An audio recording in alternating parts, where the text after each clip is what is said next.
Greetings, respected viewers. I'm George from Ireland. I'm on Wimpole Street Mews in London. So this is in the Marylebone area, very close to Harley Street, which is where the most distinguished doctors in the Commonwealth practice. So this unassuming little early 19th century mews was at the centre of a scandal in 1962 into 63. Well, really all broke in 1963.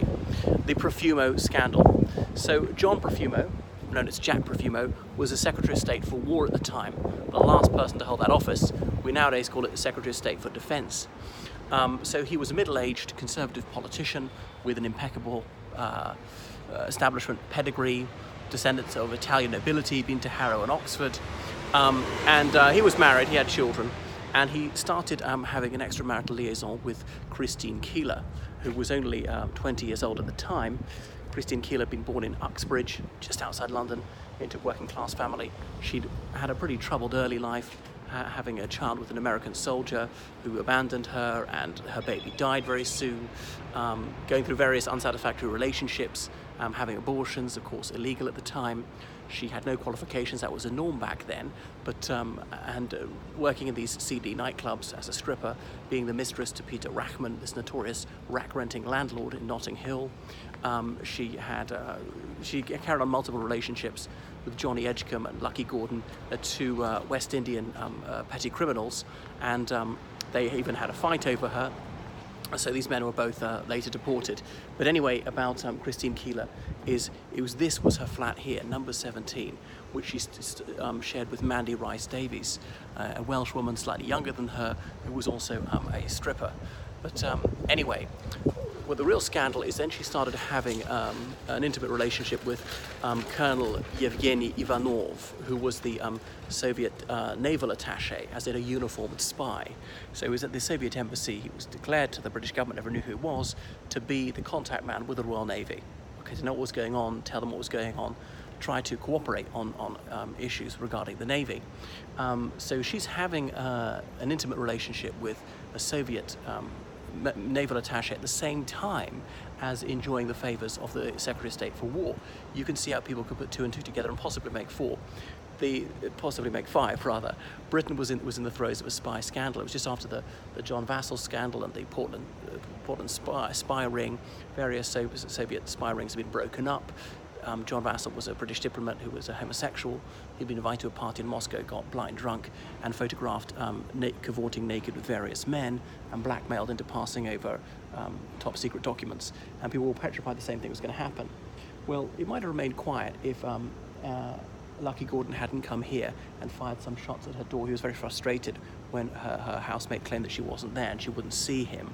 So the police were called, he got some time in prison for that, and it leaked out to the public. And then Private Eye was publishing articles hinting at it. Private Eye, it only just started then. If you really want to know what's going on in this country, you'd read Private Eye, the satirical political magazine. And then questions were asked in Parliament about it by a Labour MP, George Wigg. Remember, it was not long after, 1951, Burgess and Maclean had fled to Moscow. Guy Burgess and Donald Maclean. 1961, Kim Philby had fled to Moscow as well. They were all MI6 officers, were diplomats abroad, so the Cold War was very much on. Harold Macmillan was the Prime Minister, and he was thought to have some sort of blind spot when it came to adultery, because his own wife had carried on with various men whilst he was married to her. And indeed it was widely rumoured that Dorothy, the daughter of Macmillan, was actually not Macmillan's daughter, it was somebody else's daughter when her mother was having an affair, but others say that's actually not the case. Anyhow, so get back to the Profumo scandal. It was 12th of December 1962 when the shots were fired, and by the spring of 1963, well, it had all broken loose. There were questions asked in the House of Commons, and of course people could publish those, newspapers could publish those without fear of being sued for libel, because if you make some sort of statement suggesting someone is dishonest, is incompetent in his or her job, or has committed an imprisonable offence, you need to be able to prove that it is true. And if you cannot prove it, then you'll be successfully sued for libel, have to issue a grovelling apology and pay damages because you've wrecked somebody's reputation. But the newspapers were free to publish all this, January 1963, Sergei Ivanov was withdrawn to the Soviet Union, which appeared to confirm all that was going on. Profumo issued a denial in the House of Commons that he had any improper relationship with this young woman and said that he'd introduced her to his wife. Anyway, that turned out to be a lie. Some people in Macmillan's government suspected that, and that was that. Dr. Stephen Ward was involved in this. He's an osteopath. It was actually his flat. We say he was letting them use it. He was, to make it even better, he was the son of a vicar. You can see a film about it entitled Scandal, came out in 1990. So Stephen Ward, he studied in the United States to be an osteopath. That's kind of helping with your bones, giving you massages. He wasn't really entitled to that, to the appellation doctor. And people say, well, it was a diploma mill anyway.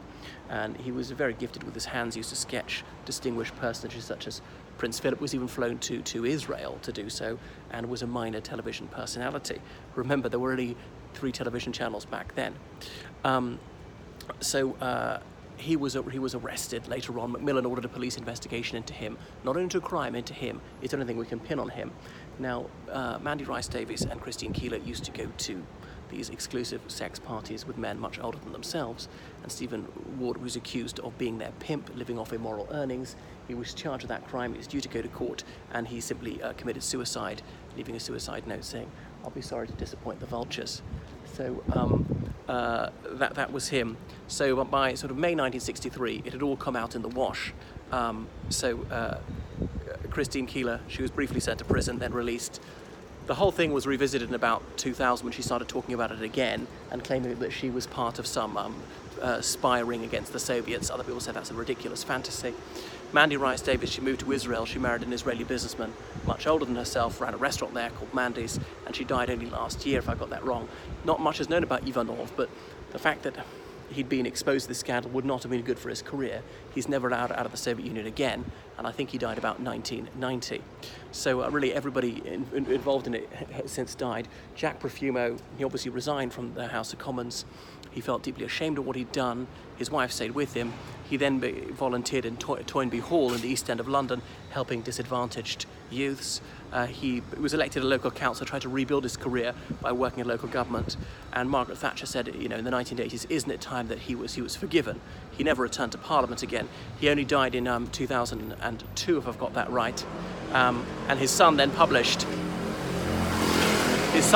a book about him entitled Bringing the House Down, as in the House of Commons, because of course in Parliament you're always under oath. So if you mislead Parliament, well, that's a real no-no. That's what did for him. He could have refused to answer the question, or I suppose he could have told the truth, although I think that would have ended his career as well. Maybe might have been able to stay on as an MP, but not a cabinet minister. So was there a real security risk here, or was the whole thing really hammed up?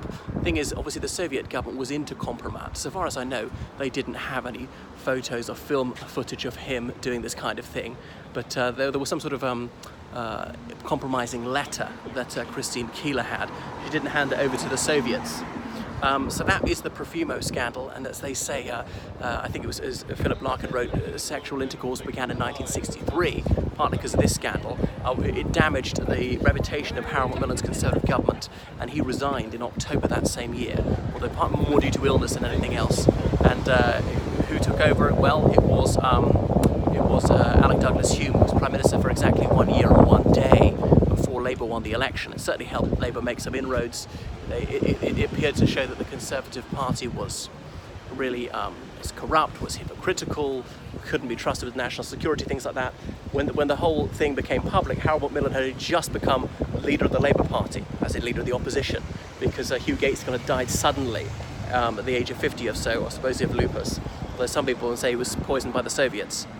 I don't buy it myself. Anyway, that is the Profumo scandal. Watch that film entitled Scandal, Rebringing the House Down.